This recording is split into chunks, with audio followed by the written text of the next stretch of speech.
Now, Professor Kingdom, it's an excellent speech you have given. Thank you very much. I have one question.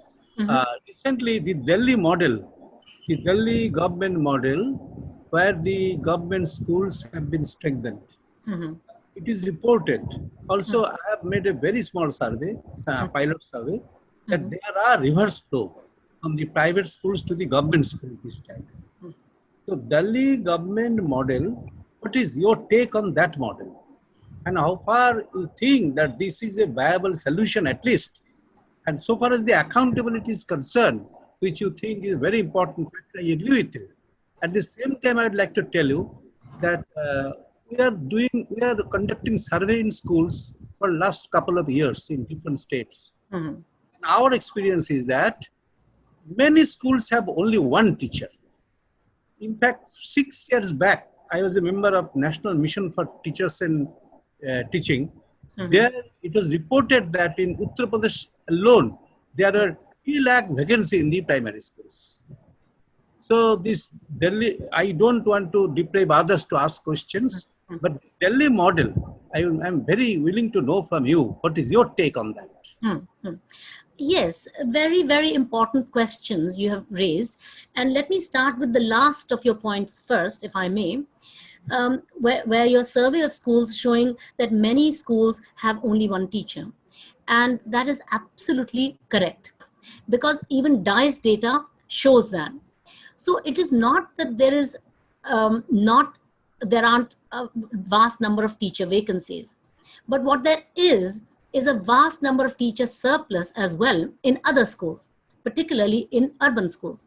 So you find that, children enrolled in a school may be, let's say, 30, and number of teachers appointed there is 18. So this is often the case in Uttar Pradesh and in many, many other states, that there is a deployment issue.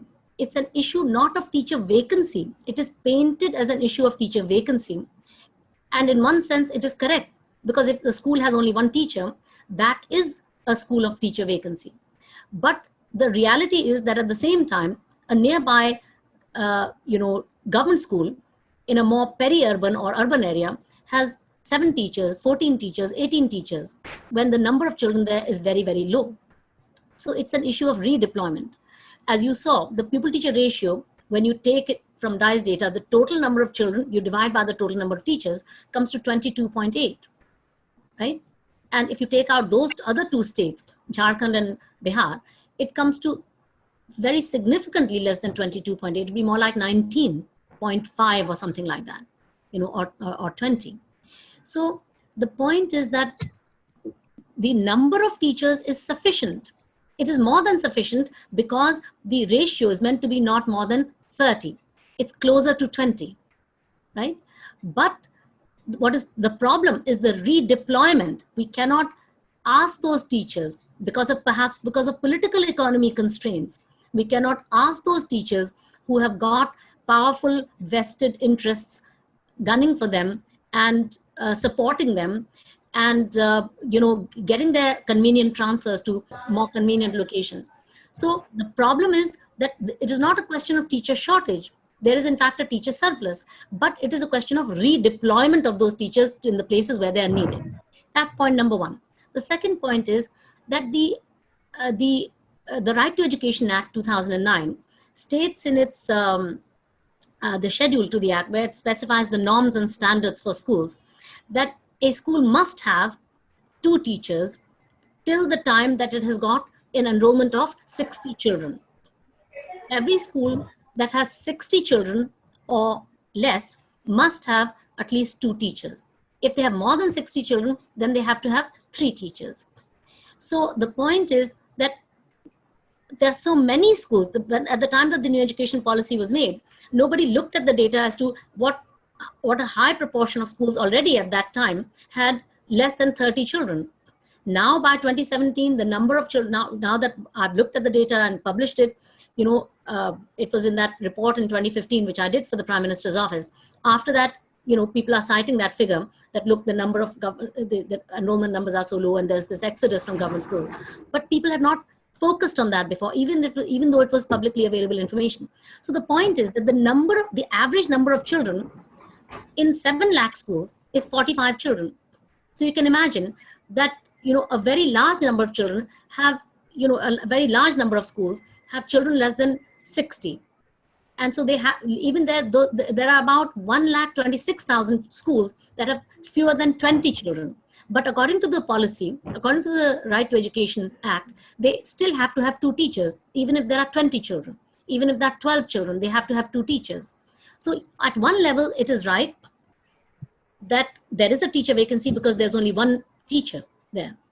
But there needs to be a thought given that what is a viable school size, and should there be 2 teachers even if there are only 18 children in a school, if there are 22 children in a school. From a pedagogical angle, absolutely there should be 2 teachers, because it should not be up to one teacher to teach all the way from grade 1 to grade 5. So from that point of view, absolutely. But it leads to grotesque economic inefficiency as well. So the insistence that the government must run the schools, even if the public has lost the confidence in them, even if the children have abandoned, even if the school now has 5 children or 10 children or 15 children or 20 children, we must still give them two teachers each, never mind the cost. That is the question. So that's point number 1 on the single teacher schools. On the Delhi school government model, I agree that there is very promising development.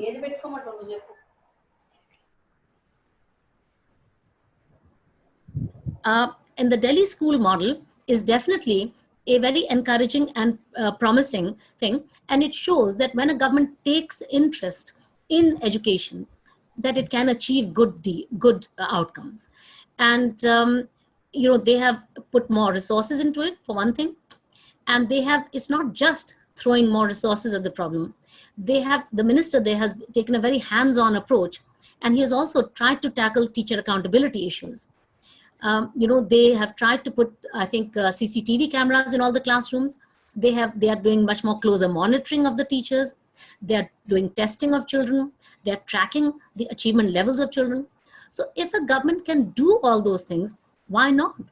This is not a thing that, only private schools can do it and governments can't do it. Government schools, Navodaya schools do very well. The Jawahar Navodaya schools do very well. Central schools often do very well. So it is not that it is not possible when it is in government hands that it can't be done well. But the commitment needs to be there. The spine to take on, if necessary, the vested interests, that needs to be there. I think when those things are present, then absolutely, and throw it open. If you look at the direction of educational reform anywhere in the world today, it is more and more in the direction of public-private partnership. There is no question but that elementary education should be government funded. Now here, I'm speaking almost like an advocate rather than an academic, but I think that there would be broad consensus around the idea that children up to the age of 14 should not have to pay for their own education. So let us be very clear that what is being proposed is not that children should have to pay for their education. Government must pay for children's education. It is meant to be free and compulsory as per our constitution. Government must pay. But the insistence that government must also produce it, the government must run schools, even when it is patently clear from its own data that the parents have lost confidence in many cases. I'm not saying in all cases. Then throw the sector open. Give that money to the parent as a voucher or as a direct benefit transfer. Let the parent go to a government school if they think that the government school is doing well, like in Delhi. And many children have come back. Like you said, there is reverse flow. If you improve things, why would there not be reverse flow? Why would the parents want to pay, sacrifice consumption and pay fee in a private school? So because we cannot be sure that all the states are committed to it in the way that they are, we cannot be sure that they have got the political spine, the strength that is needed, that they won't capitulate to vested interests. Then, if we have that confidence, then that's great. But wherever we don't have that confidence, and for 70 years we've not been able to build that confidence, give the money to the people instead of expensively. Per pupil expenditure in the government schooling system is so grotesquely high now. And one of the tables that I didn't show you, it shows the per pupil expenditure in the government schools and the per pupil expenditure in the private schools. So you saw how teacher salaries have increased. In fact, if I may, if you want, I can show you some more tables that show salary escalation. For example, in Uttar Pradesh, salary has government school teachers' salary, elementary school teachers' salary has risen by 13.9% every year from from the first year of sixth pay commission to the first year of seventh pay commission. 13.9% every year, almost 14% increase every year. Teacher salaries are already high. So, if you look at it in terms of, let's compare, if we say that teacher salaries are high in government schools, what is my evidence? I should have some way of benchmarking that this is high or this is low.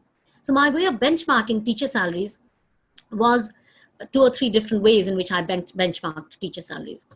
One is, the ideal would be if we could benchmark teacher salaries in relation to, other countries. For example, so the way in which I can do that is I can express teacher salary, average teacher salary, or let's say the starting teacher salary. What I have done is to benchmark starting teacher salary. To fix ideas, let's take the very specific case of Uttar Pradesh. Punjab is very much higher. Punjab teacher salaries are extremely high. But let's take the case of Uttar Pradesh. In 2017-18, the starting salary of a government school teacher was 44,408 rupees per month. That is basic pay, DA, house rent allowance, city compensatory allowance, all those added together. On day one, a teacher that has just completed a B.Ed and walked into the school for her first day, she would get a starting salary of 44,408 rupees. And that is a primary teacher, class 1 to 5. If you talk about a class 6 teacher, the starting salary last year was about nearly 60,000 rupees on day one, 60,000 rupees per month. So you can imagine that if there are 20 children in her class, because we know that overall the average is of the order of 20 children per teacher, divide 60,000 by 20 children, it comes to 3,000 rupees per child per month, right? So, and private school fees, about 75% of children are paying less than 1,000 rupees per month. So government is also giving a kind of children's educational allowance to all government sector employees. I don't know whether there's anybody here in this seminar who's been a government employee, and you would know that the central government gives 2,250 rupees per month or 27,000 rupees per annum for every single child, for up to 2 children, for every single employee of the government. So if the government is willing to give this sort of a direct benefit transfer for the education of the children to its own employees, and if the private schools are providing education at 1,000 rupees per month or 500 rupees per month, or in Uttar Pradesh, 250 rupees per month, then, there's a question in front of us. The rest of the world is choosing for public-private partnership. Government pays, private sector produces, or some combination. So these are some of the ideas that are reform ideas that are being followed. Achha, ma'am, thank you very much. This is a new idea. I think this direct financial transfer. In fact, first time I am really thinking very seriously. You have made a very serious proposal. Now, one no name is the Redmi. Some raised hand Redmi. I know this. What is the name of the person who raised hand? But only Redmi is shown. No name is there. So may I know who is the person? Yeah, this is Sanya Kulsum, uncle. I have her. They mentioned their name to me, so I'll just unmute them and they can ask their questions. I submitted a new system of education in Delhi when Dr. Janaki Rajan was the director of SCERT there. And she had just rejected 2 others, so I felt very good that she had rejected the one coming from an NGO that I worked for called SERVE. And we were working for children's education. Hello. Hello, this is Sanya. I'm a research scholar from Department of Educational Studies, Jamia Millia Islamia. Okay. And I'm working on language education right now. So my question to ma'am is that, as you presented in your slides, that there's hollowing up of government schools, and there is exodus of children from public schools to the private schools.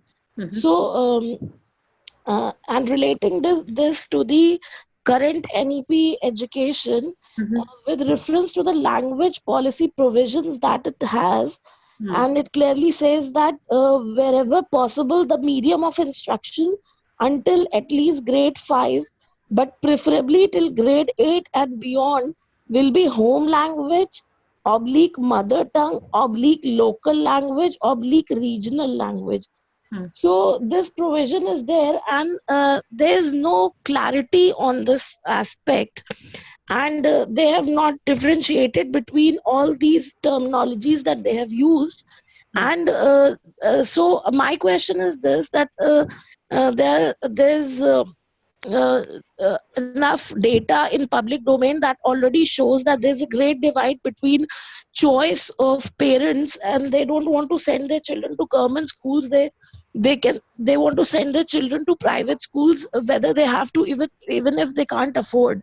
So is this provision not going to create a further divide between the rich and the poor? Because English is now it's a job, it opens job market, it's a language that of aspirations.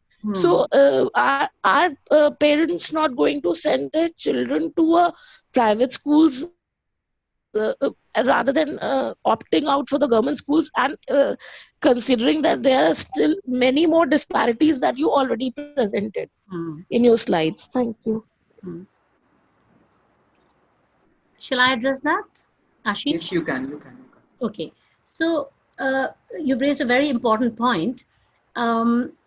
You are a scholar of this subject, so you would have thought a lot more about it than I have.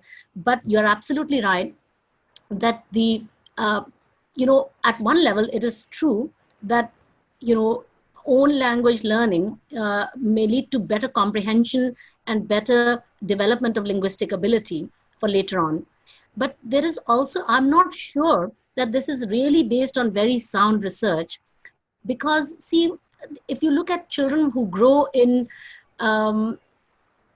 households where the father and the mother come from different linguistic backgrounds, and the children are exposed to both two languages at home.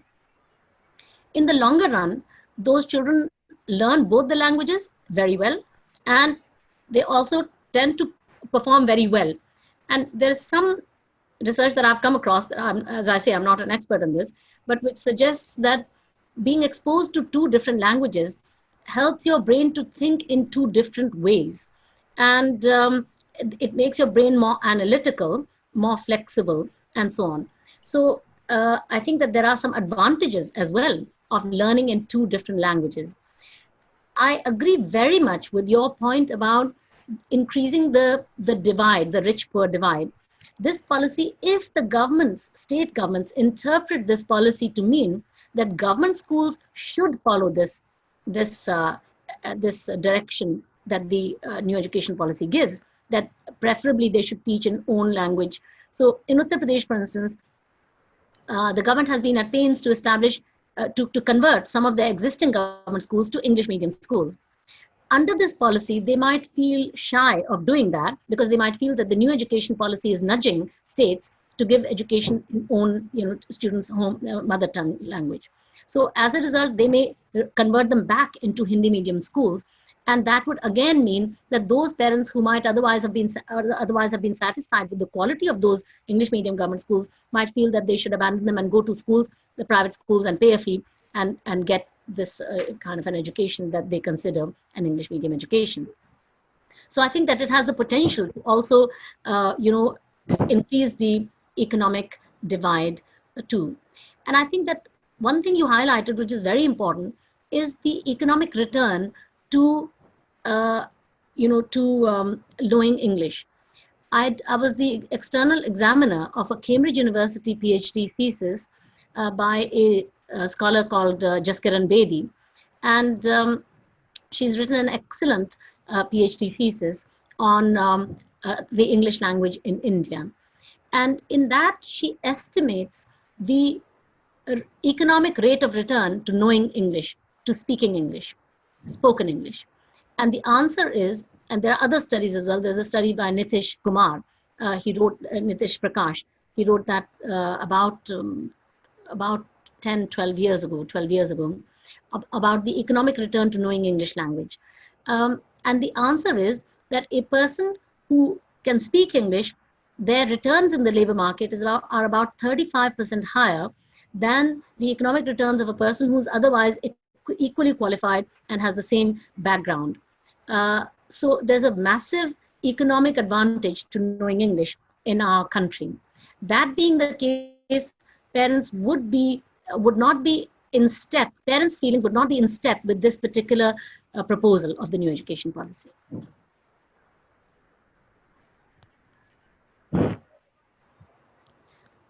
Yeah, may I ask a question? Yes, please. Yeah, good evening, madam. This is Dr. Ranjireddy from Mahatma Gandhi University, Telangana State, madam. Mm-hmm. Yeah, while you are explaining, you said that we can understand what is the economic viability of the school or the teacher. Mm-hmm. You also mentioned about the pedagogical viability. Mm. Can you just say what is the pedagogical viability? What number of children that becomes a pedagogically viable? That is point number one, madam. Mm. The second is, when you were explaining, you said that voucher system may be introduced, DBT, the funds may be, money may be given to the children or parent to opt for the school, whatever they're interested. Mm-hmm. You know, madam, in this case, you know, the aided schools already we had in the India, particularly in Uttar Pradesh also there are a large number of schools. So these schools are becoming day by day unviable. It is no better than the government schools. So if the money directly given to the parents, the private schools also may, the aided schools are managed by the private management. So they have led to the same kind of situation like government schools. So if the money transfer is also given to the parents, the private schools may not be do better than what they are doing now.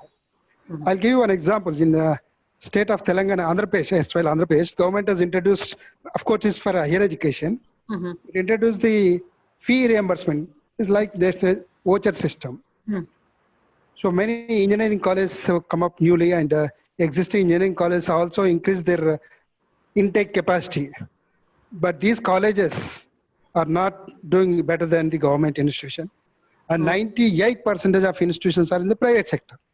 And there, every child is given the money, the fee which is charged by the government or the institution. So their performance is no better than the government institution or no better than any other thing. So how can we justify that the giving money may give better results in the private education? Very important point. Yeah, very important point. So on the pedagogical viability, I'm not aware of any studies that tell us what is I mean, there are studies that look at it, and some studies mention an ideal school size of between 250 and 500 students. Some call it up to 600. On India, I have not seen studies, but these are US-based studies, mostly the ones that I'm citing. Now, I don't know of studies that tell us, that guide us as to what is a pedagogically viable size. The reason why I'm saying that if there are 18 children in a school or 28 children in a school, that is not pedagogically viable, is because there would need to be some minimum critical number for socialization, for observing diversity, for being able to carry out certain activities in the school, and so on. So it's from that point of view, it is very limiting if you have only a very, very few children. If you have 4 to 7 children in a class, then it is advantageous from the point of view of having more teacher attention. Yes, for sure. But then on the other hand, it is also limiting in other ways because it restricts the kinds of things that you could normally organize in a school if you have very, very few children. So that is where I'm coming from when I talk about pedagogical viability. As I said, I'm not really a pedagogist myself, unfortunately. Regarding your DBT, this is a very important point that you said about the aided schools. And I'm glad that you raised it, because you are absolutely right that government has already, aided schools represent a kind of public-private partnership. And you're right to point out, it's very astute, in fact, of you to point out that I'm proposing a public-private partnership. But look, here we have a public-private partnership that has existed from before the British left us. The aided school system has been in existence in India for, since the time of the British, and we've continued with it after they left. So why can one expect more from it than one is getting from the aided schools? I did my PhD on the relative effectiveness of private, aided, and government schools in India in 1991 to 1994. And what my study showed is that aided schools are no better than government schools after you've taken account of the home backgrounds of the children that go into the different kinds of schools, and that aided schools and government schools are extremely similar. And the reason why they're very similar, you must understand.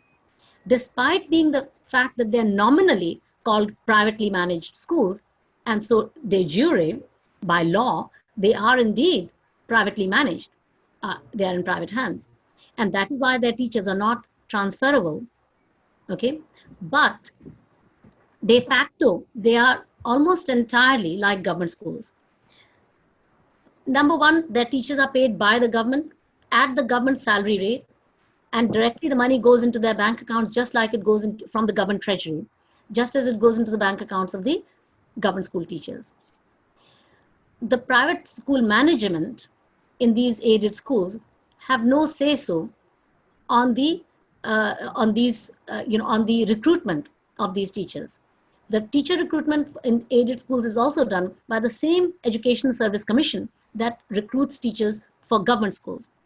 And the reason why these schools are virtually nationalized, even though they continue to be called private aided schools, the word private is a misnomer now, because what happened is that in the early 1970s, in state after state of India, there were these massive movements by teachers of aided schools, because up to that point, the government used to give the aid to the private management, and the management would give teacher salaries, and the management would do everything.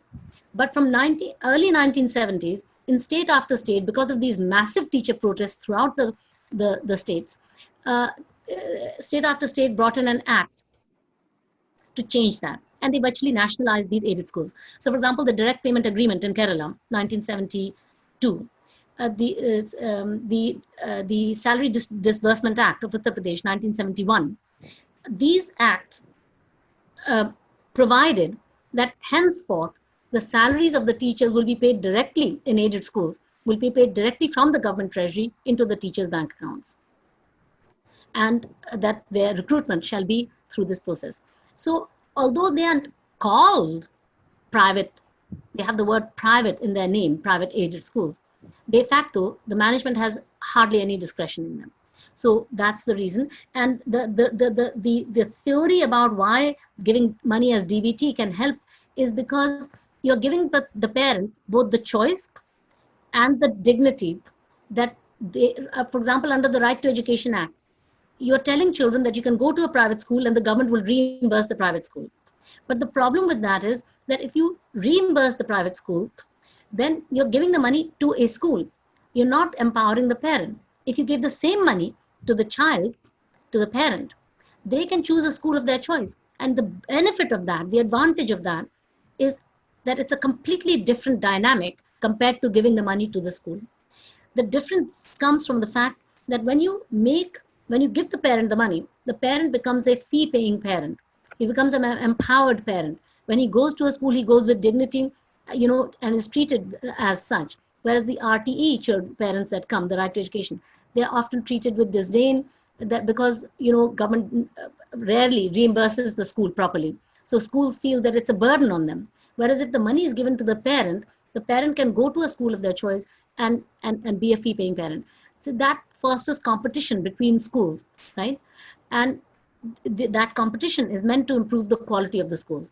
At the moment, if aided schools or government schools are getting a assured grant equal to the teacher salary levels in their schools, then they don't really have an incentive. It's not high stakes for them if there is this exodus, if there's abandonment of government schools. As children leave, they're still getting their salaries. So they don't have any incentive to improve the quality of their education. They don't have an incentive to turn up to school, whereas they had been when they are chronically absentee teachers. But if it were the case that the grant to government schools and to aided schools was a per student grant, rather than a short block grant that protects teacher salaries. If it were a per student grant, for example, we inherited the system from the British, the aided school system.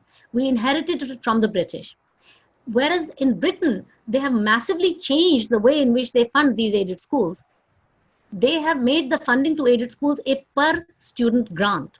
Long ago, about 40, 50 years ago, they changed it.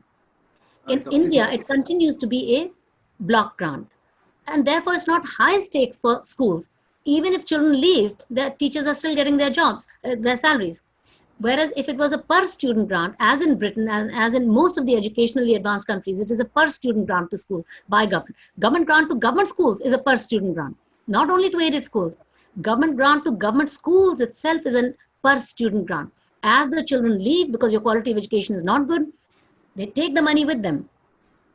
And the school, it is high stakes for a school to remain good quality in order to retain children. So those are the kind of incentives we need to build into our funding of schools, government funding of government schools. Thank you, Dr. Geeta. So, Ashish, yes, sir.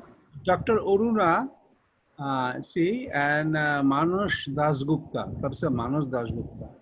The two hand raised and one read me. We can't understand who is this person. So this is Sanya again. So she has a question, a short question, just about. So in the interest of time, friends, we'll ask everybody to not ask repetitive questions. I have arranged an order. So we will have Manas Behra, then we will have Pichandi from Coimbatore, then Dr. K.H. Aruna, and then Manas Dasgupta.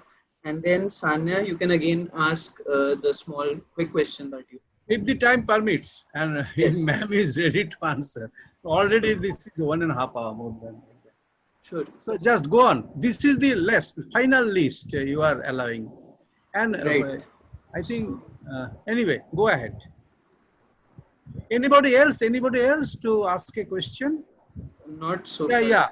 Father Brendan is there. Give him a preference. He's a very senior person. Father Brendan, you may first allow him to speak. Sure. You can give Brother Brendan McCarthy. Yeah. The question is short. Why is it that India has the highest student suicide rate? Why is it that India Audio is the has problem. the Audio highest is the problem. student? Okay, I can only speculate. I can give you my speculative, answer. I've lived in England for 31 years. My son was born and brought up there. He still lives there, and so 31 years is much more than half my life. And basically, so I could compare, I guess, at least two systems. And I have lived in India for half two of them. Right, okay. So I guess, one thing is true, that we have very few institutions of good repute and good quality. And also, that means in higher education, I'm talking about. And so there is massive competition to get in. Secondly, because the entrance to these colleges that are highly subsidized, highly subsidized, like the IITs or colleges of Delhi University, JNU, places like that, they are highly subsidized because the entrance to these is, of course, it's meritocratic, but nevertheless, children of the poor have a much lesser chance of getting into these because they don't come through the better quality schools. They have less good preparation. They can also not pay private tutoring, costs, and all those costs of, coaching colleges and coaching centers and things like that. So the children of the poor, they try very hard to breach that glass ceiling, and they have to try and get there, those places. So I think that the stress levels must be incredibly high for these children, because if they don't get into these highly subsidized places, they won't be able to get a good higher education, because the private colleges are very expensive. So the way in which, so I think that this stress is what leads, I suppose, that's Madam, why the government has never recognized the situation. so I believe that the way in which the government should deal with this situation is the way in which some of the other countries have I'm dealt. saying, Madam, Yeah, I mean, I just like to add this one point over here, is that, you know, the way in which they deal with it in Australia, England, and many other countries. I can cite these two examples because I'm sure that they do this. They have what is known as an income contingent higher education loan. An income contingent higher education loan, which means that it reduces the risk that you have to pay back. You don't have to pay back. If you want to study in a higher education institution, you can get a loan on very soft interest rate terms from the government. Government will give you a higher education loan on very subsidized interest rates, but you have to repay it. So poor children may still not go. So the way they have solved that problem is to make the loan income contingent, which means that only if your income after completing your degree, if you get a job and your job is well paid enough, only then you have to repay back that loan. It is an income contingent loan. And the terms are very, very soft. So you know, like they say in England that, you know, you only need to pay the cost of 1 pint of beer every week in order to repay your higher education loan, you know. So they're very, very soft terms on which you can repay the loan, and your loan repayment becomes payable only if you have a job that is £15,000 or more, you know. So if you're a low income earner, despite doing a degree, you don't have to pay back that loan. So they reduce the stress on poor students by bringing in an income contingent higher education loan scheme. Ashish, go with the list you have. That Yes. complete the list. Yes. So next we will have Pichandi from Coimbatore. Pichandi, can you please unmute yourself? I have given you permission and you can ask the question. Yeah, this is Professor Pichandi from Coimbatore, Tamil Nadu. Do you hear me, madam? Yes, clearly. Thank you, Ashish, and thank you, madam, for your interesting insights. And first, I would like to bring it to your knowledge rather. The term, the nomenclature public school is a misnomer in our country. Here, you call public school, it means elitist schools, private elitist schools. Yeah, So, I meant government schools. Yeah. I'm just saying. I felt, yeah. I agree with you that, you know, there is a contrast between school education and higher education here, where when it comes to higher education, we still, there is a competition still only for government funded schools, government funded higher education institutions, and government aided colleges, whether it is engineering, medical, or law, or arts and science. Whereas when it comes to school education, it is entirely a different scenario. I would like to place it before you. That's correct. And yeah, another thing, you know, I just wanted to say, the government of Tamil Nadu, especially, about 3 years back, you know, there was a big, you know, hue and cry, because the government took a decision to merge schools where there is no enrollment.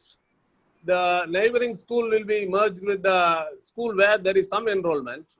So it brought a lot of agitation in the state. Correct. And the government appointed a commission under the chairmanship of Professor Ananda Krishnan, who was formerly the Vice Chancellor of Anna University.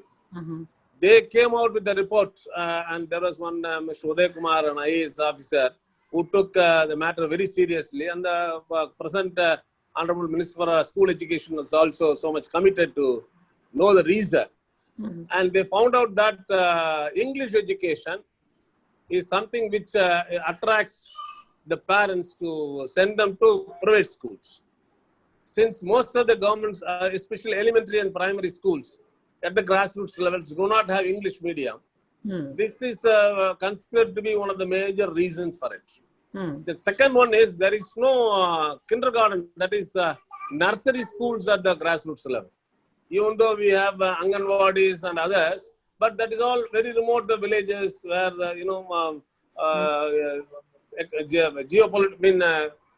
geographically quite away from the place. So for these two reasons, the last 2 years, the government brought in a rule permitting the government schools to offer English education from the elementary level.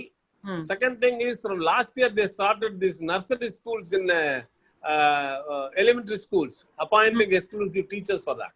Very good. So this year, in spite of the pandemic, we found that there is more attraction towards the government schools, where which 4 days before, just 4 days before, I'm happy because that you have come at this time, we are discussing this point. Dr. Prashandi, can you come to your question, please? No, it's not a question. I'm just placing because what is going on there in India also, some experiments are going on.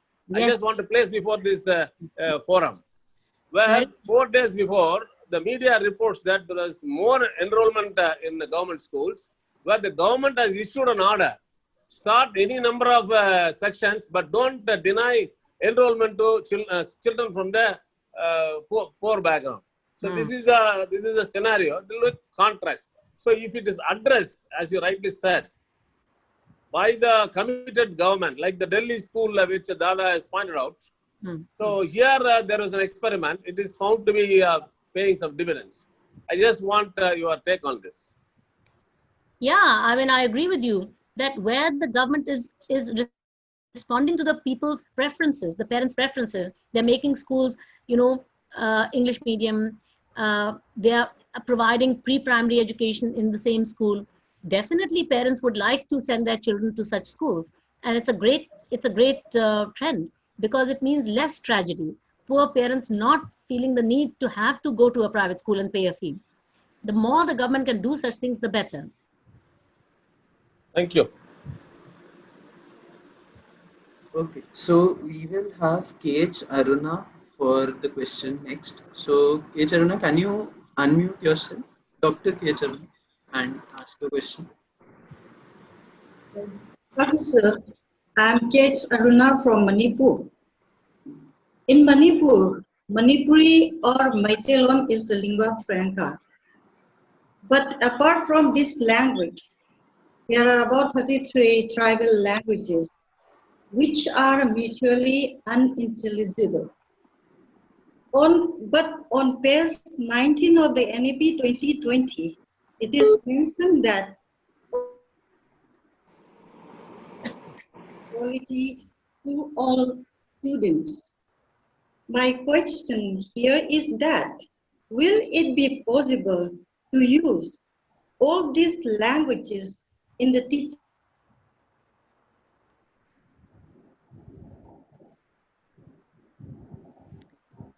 Vexed, difficult question.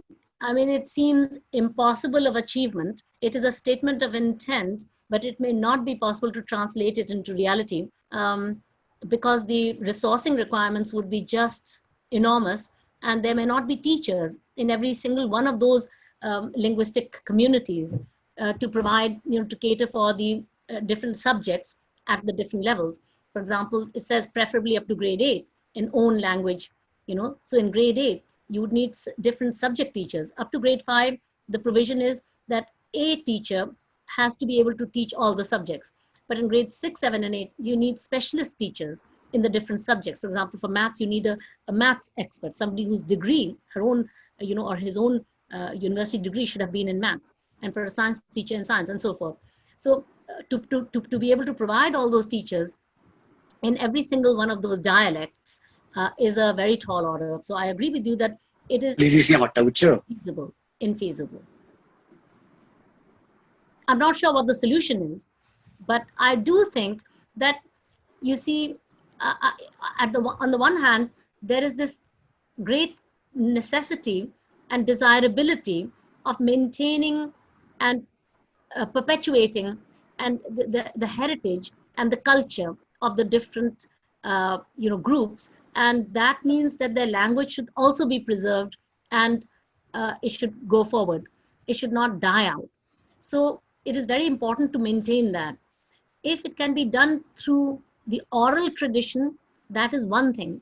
But I think that the government is also seeking to preserve that diversity, even in the written word, so that the children learn it. But I think there is this issue, there's this tension between desirability and feasibility here.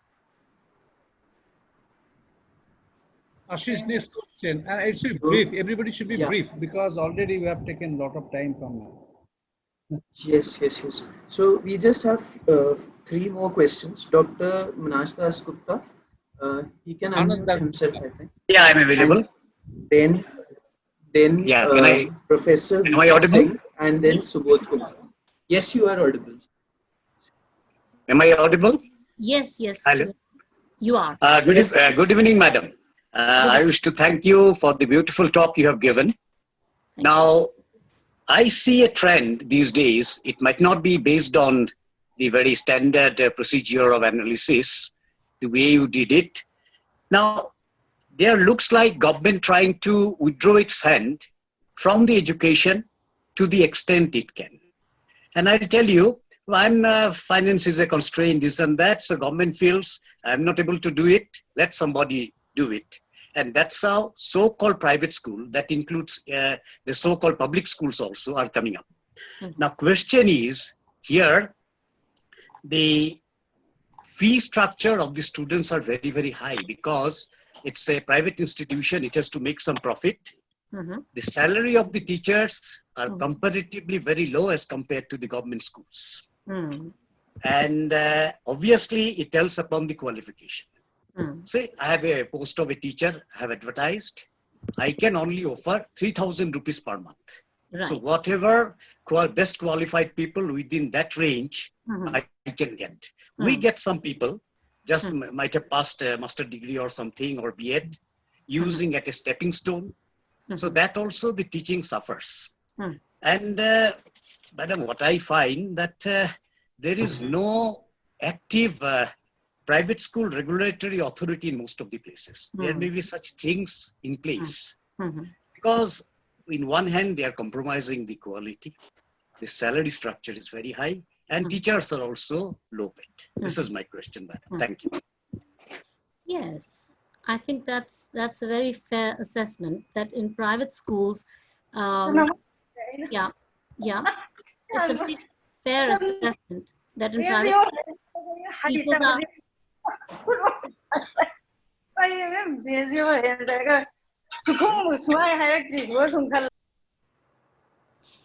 It's very true that in private schools, teachers are very low paid. And one of the slides that I want to show you, you also talked about how in private schools, the fee is very high and teachers are low paid. Both of those, the fact that teachers are low paid is very true. They are very, very low paid compared to, how they're paid in the government schools. So I'd just like to show you these two tables. Can I just share my screen, please? Sure, I've given you permission. Okay, thanks.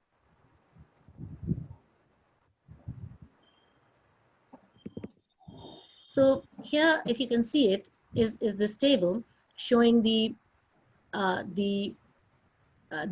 mean and median fee levels in private and aided schools. This is from NSS 2014-15. If you look at this this set of columns, the last two set of columns, which says monthly fee, and look at the median, because fee is very log normally distributed. Here's the distribution of fee levels, and you can see that it is very log normally distributed. This is how the fee is distributed in graph A. And when we truncate it at 30,000 per annum, that means 2,500 rupees per month, then this is what it looks like. Again, very log normal. But then when you take the log of fee and take the distribution of that, you get an almost beautiful Gaussian. You get this beautiful, normal distribution. So fees, when a quantity is log normally distributed, the best measure of central tendency is the median and not the mean. So now with that comment, if you look at the last row, okay, and look at the very last column, median fee monthly, and at the end, you see that for India as a whole. So what you see is that in rural India, median fee in 2014-15 was 292 rupees per month. This is all the private school going children aged 6 to 14 in NSS data, what they have reported is the total course fee that they pay to the school. Total course fee paid to the school under any head, all the heads taken together. So roughly 300 rupees in the rural India, and in urban India, 542 rupees. And if you wanted a single number for India as a whole, in 2014-15, private school going children were paying 417 rupees per month to private, to the school that they're attending. Okay, the total cost fee. Now, of course, if you were to inflate that up to, let's say the year 2019-20, that could be more like maybe it could be 500 rupees per month. It could be 480 rupees per month. I've not done the exercise, but it is less than 500 rupees per month is the median fee level of private schools. When people talk about private schools, they have in mind, I'll show you the next table, which will make the thing even clearer. This is the table, again, based on the same NSS data. This table shows the percentage of 6 to 14-year-old private school attending children who pay fee below given threshold. So if you look at the last row, the India as a whole, 11.4% of children who attend private schools in India pay fee that is less than 100 rupees per month. 25.1% children pay fee that is less than 200 rupees per month. 57% pay fee that is less than 500 rupees per month. 71% pay fee that is less than 750 per month. And 81.5% of children in India in that year paid fee to a private school that was less than 1,000 rupees per month. So it is about 18% of children, less than 20% of children that are paying, who are attending private school, who are paying fee more than 1,000 rupees per month. What the reason why in popular conception, private schooling is the high fee variety is because we don't see all these little schools that are in the lanes and by lanes and in rural areas.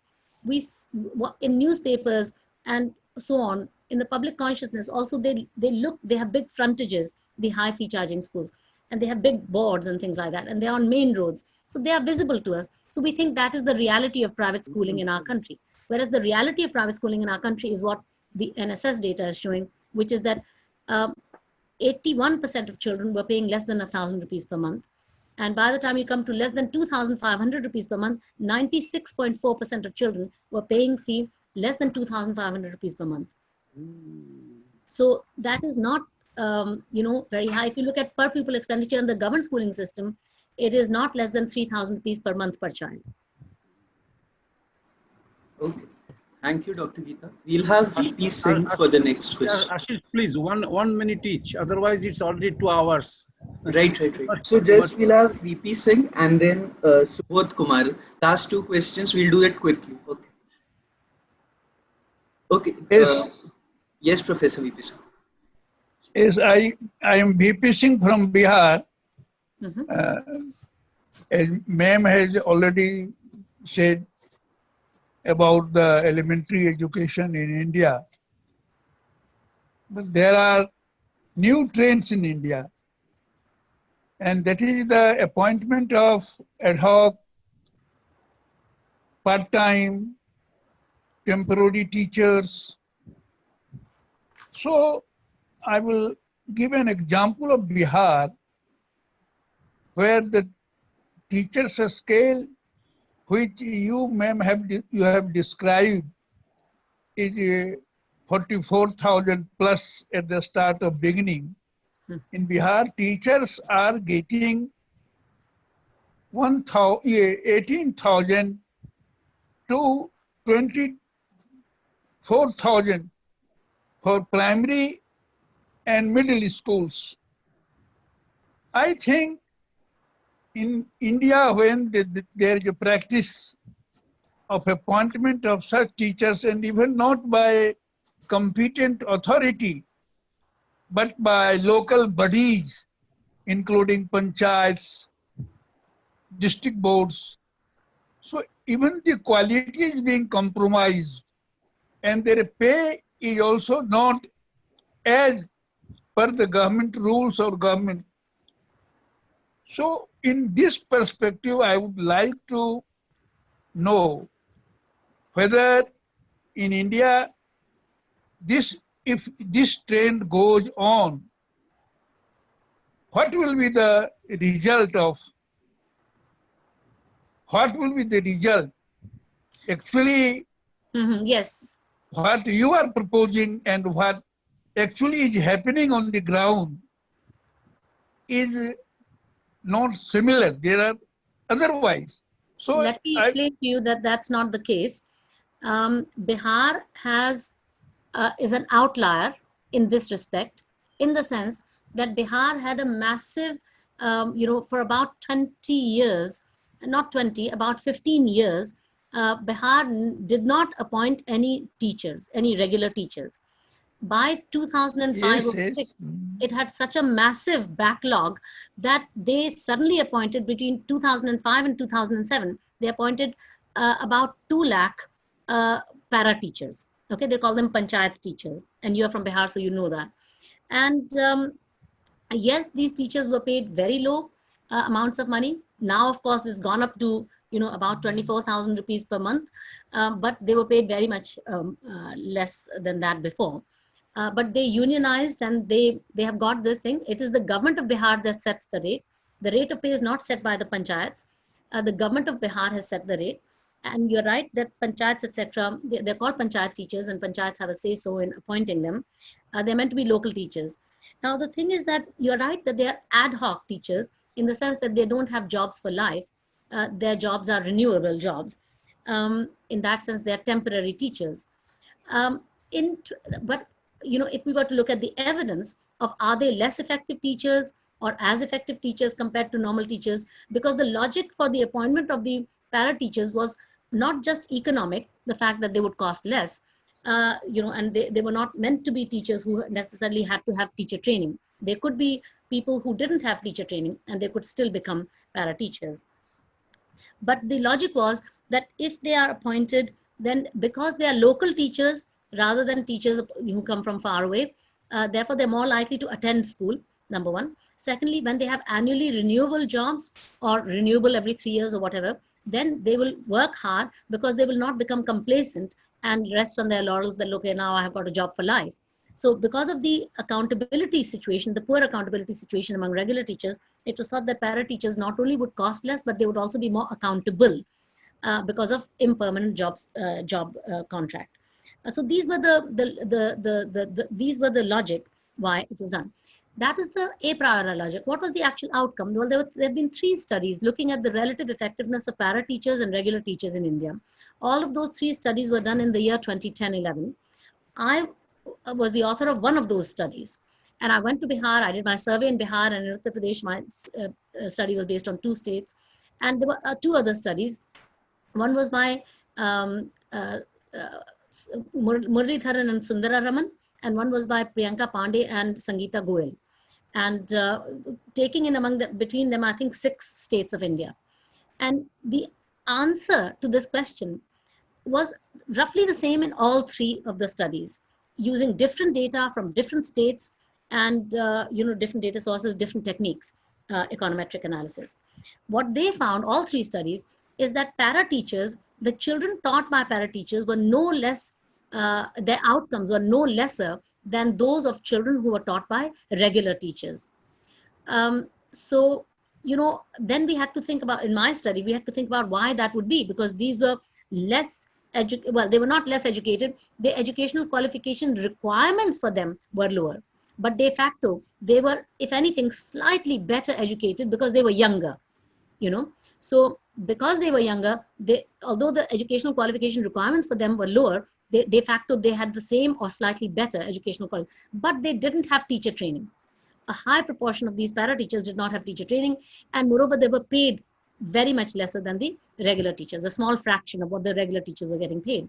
So there was this puzzle that these teachers are less qualified in terms of not having B.Ed qualification, and they're less paid. So how come is it that the children taught by them are getting the same learning outcomes as the children taught by regular teachers? And the answer that presented itself, or one of the answers that presented, one piece of evidence that seemed to support this, is the following: that among the para teachers, the attendance rate, the absence rate was half the absence rate among regular teachers. Among regular teachers of Bihar, the absence rate was of the order of 24%, and among para teachers, it was exactly half at 12%. So because they were more locally recruited, therefore they were present more frequently, and perhaps also because their jobs were annually renewable rather than jobs for life. They're impermanent. So it turns out that those could be explanations as to why it is that children taught by para. Having said all of that, the truth is that, like you, many other people also think that this is unethical to pay teachers at two different salary scales, regular teachers getting at a much higher rate than the para teachers. And in state after state, the courts have ruled against such para teacher schemes. Bihar, as I said, is an outlier. In desperation, it appointed nearly 2 lakh, para teachers. But other states have not appointed as many, or even if they have, they're not appointing any more. And Rajasthan government has outlawed, the appointment of para teachers. Thank you, Dr. Geeta. So we will take two. You're muted. Subodh Kumar, are you able to unmute yourself? And you can ask your question. Good evening, madam. Good evening. Question was the same regarding, as VP Singh told, I am from Bihar, but I am working in an aided college in Gorakhpur. The question is the same. I would like to add something on that question.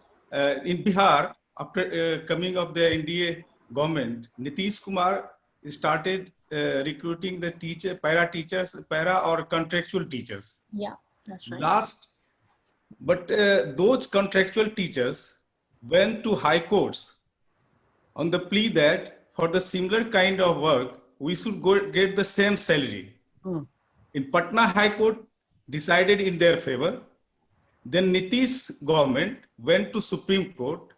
In Supreme Court, they told, the government told that we have appointed 4 lakhs para teachers, and in future I am going to appoint 1 lakh. And this government regular teacher, their number is only 60,000 or about around 60,000.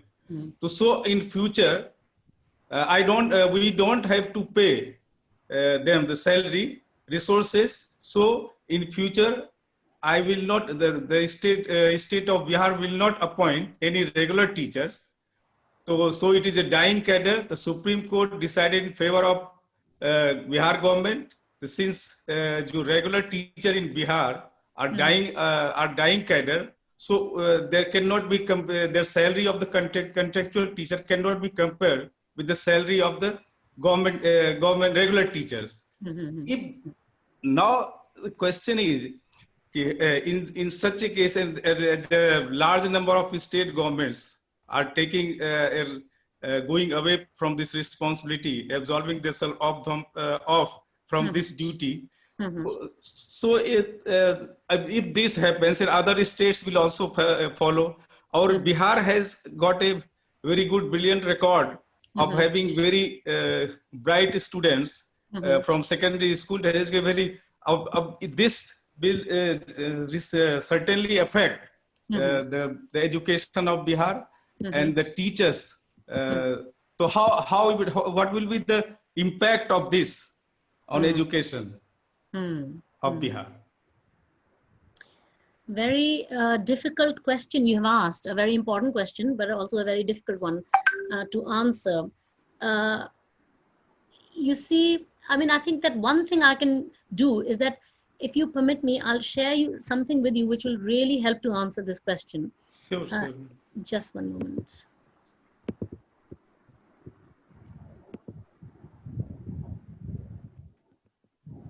Okay, I hope you can see this table. Yes, this is a table that is from one of my papers, and here this is a reproduction of a table by Vimala Ramchandran, 2015 at NUPA, National University of Educational Planning and Administration in Delhi.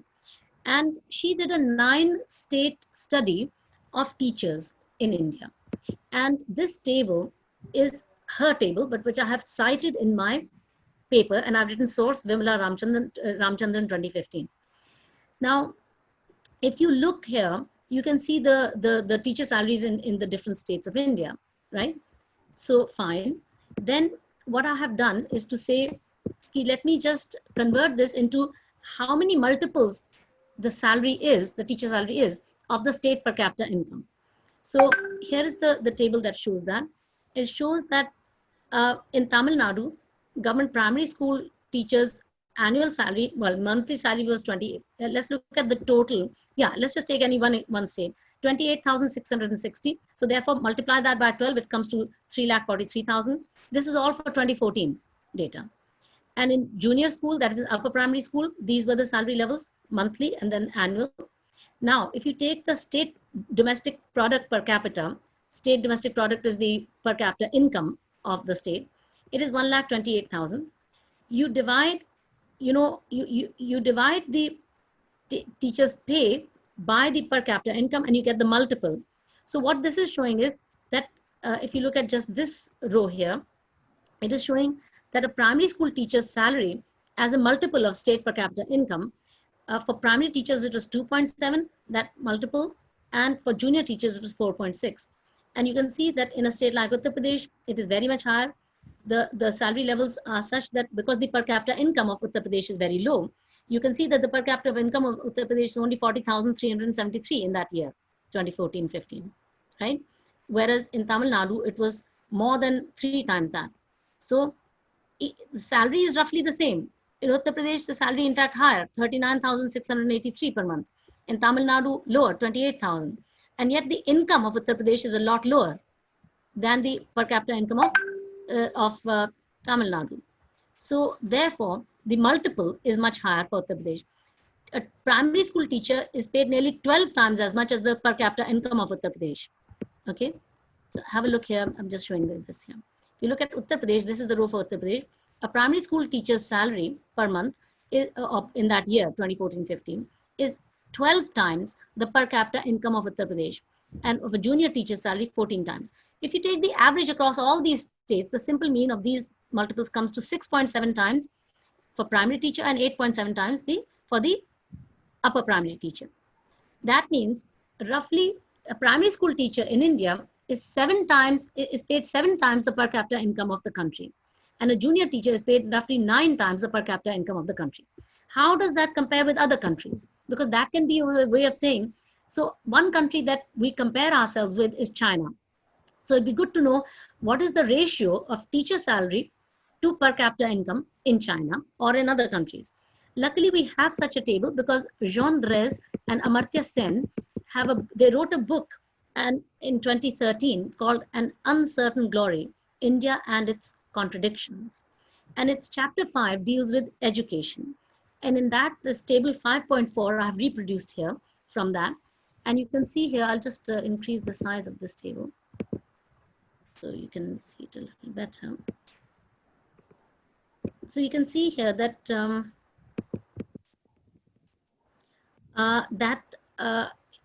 well, it is older data. We don't have very new data, but they have given this data. In China, the reference here is 2000, and the per capita GDP estimated ratio of teacher salary to per capita GDP of the country is 0.9, less than 1. Teacher salary is 90% of the per capita income. In India, it is 900% when you come to upper primary teachers and 700% when you come to lower primary teachers. Or if you look in their terms, by that time, for 9 Indian states, per capita state GDP, the ratio was 5 times. Yeah, in China, roughly 1 time. So we could say that in India, teachers are 5 times better paid than teachers in China. And yet the China was ranked the first out of all the countries in the PISA international test. And India was ranked 73rd out of 74 countries in the same test in China. So, you know, this point has been made also by an education economist called Eric Hanushek. He has collated the findings from many, many meta-studies, which shows that resources, the amount of resources you put into education, there is not a directly proportional relationship with the amount of outcomes that you can get. So China has far, far better outcomes than us in terms of learning levels, but its teachers are paid 1/5 compared to Indian teachers as a proportion of the per capita income of the country. Thank you, Dr. Geeta, for this insightful answer. So Thank you. we have Sanya, I think, for a Yes, quick hello. query she has, so Yes, then we can close. hello. Am I audible? Yes, you are. Ma'am, I just asked you that question about the language policy in education and the divide between the English, the private and the public schools. So therein, in your answer, you mentioned a thesis but that you were I was the examining. external examiner for, yeah, yeah. Yes, the Rajkiran Bedi or something like that. Could you Yes, please yeah. repeat those names, please? Yeah, Jaskiran Bedi, Jaskiran, Jaskiran So, Bedi. is it in public domain where we can access it? Well, she brought out a book based on that. It's called The English Language in India. So that book is available. That's in, that you can buy through Amazon. English Language in India, it's called. And the author is Dr. Jaskiran Bedi.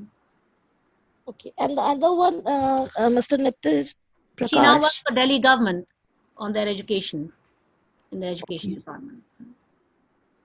Okay, thank you, ma'am. So we have Professor Anil Sarwal and Professor Ashok Burman for a few words now. Anilji, very briefly, you have come back. We are very happy to see you.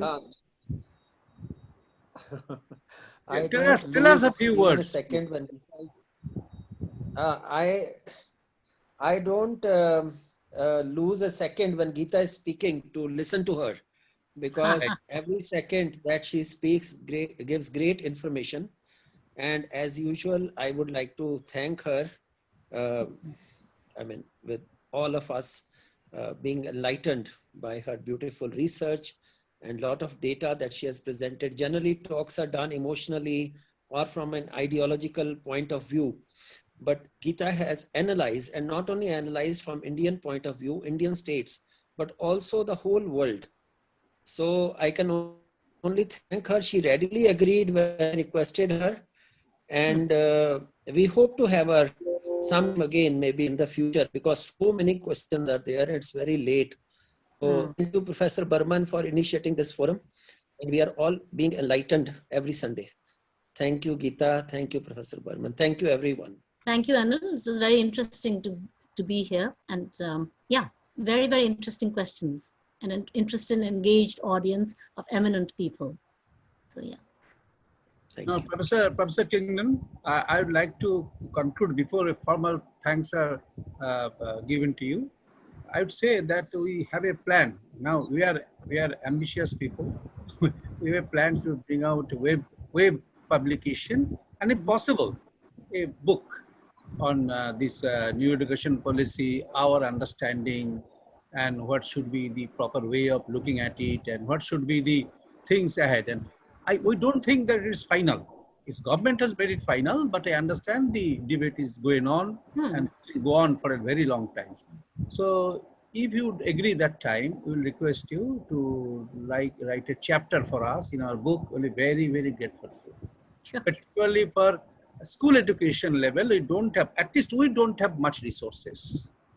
It's because of Anil, we could contact you and know about all these things. Thank you very much. Hopefully we'll be working again. And now Professor Randhoni from Manipur will formally move a vote of thanks. Randhoni ji, are you here? He can give the hello. Yeah, you give vote of thanks as well as Gunaji. Also make your announcements. Hello everyone. Hello. Thank you very much, madam, for your wonderful and insightful lecture. It was very enlightening. You are greatly enlightened by your lecture. Thank you. You have made a very good comparative study of it and with other countries abroad. The amount of money spending and outputs and all these things you have explained very clearly. Thank you very much. As requested by our Burman Dada, hope you'll write a chapter for our web magazine we are going to bring out very shortly. I thank our chairman of the forum, Ashok Burman Dada, for initiating this series of webinars on various aspects of new education policy. And we'll continue to organize these seminars every Sunday. Hope all the participants take a note of this and join our webinar. To give a certificate of appreciation for participants if they would like to have it. For them, we are going to send a feedback form. If they fill a feedback form, then they'll receive a certificate of appreciation for participating in the webinar. These two things I would like to inform all the members over this platform. Now I thank Madam for her wonderful lecture and all the coordinators for mobilizing members for participating in this webinar. And I thank each and every participant of this webinar for making this event a grand success. Thank you very much.